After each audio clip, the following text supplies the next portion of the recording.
தூத்துக்குடி மாவட்டம் சாத்தான்குளம் அருகே கிணற்றில் கார் கவிழ்ந்து பலியான 5 பேரின் உடல்களும் நெல்லை அரசு மருத்துவமனையில் வைக்கப்பட்டுள்ள நிலையில் கனிமொழி எம்பி நேரில் அஞ்சலி செலுத்தி வருகிறார். அந்த காட்சியை பார்ப்போம்.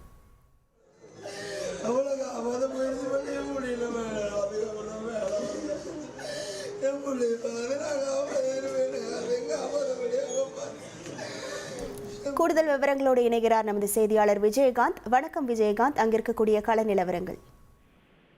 வணக்கம் மேடம். அதாவது தூத்துக்குடி மாவட்டம் வெள்ளாளமலை பகுதியில் நடைபெறக்கூடிய பிரதிஷ்டை நிகழ்ச்சியில் பங்கேற்பதற்காக, சொந்த ஊரில் நடைபெறக்கூடிய பிரதிஷ்டை நிகழ்ச்சியாக பங்கேற்பதற்காக கோவையிலிருந்து கார் மூலம் ஒரே குடும்பத்தை சேர்ந்த 8 நபர்கள் நேற்று காலை கிளம்பி மாலை தூத்துக்குடி மாவட்டம் சாத்தான்குளம் அருகே வரும்போது அந்த கார் நிலைத்தடுமாறி திடீரென அந்த அருகில் இருந்த ஒரு கிணற்றுக்குள் பாய்ந்து விழுந்தது.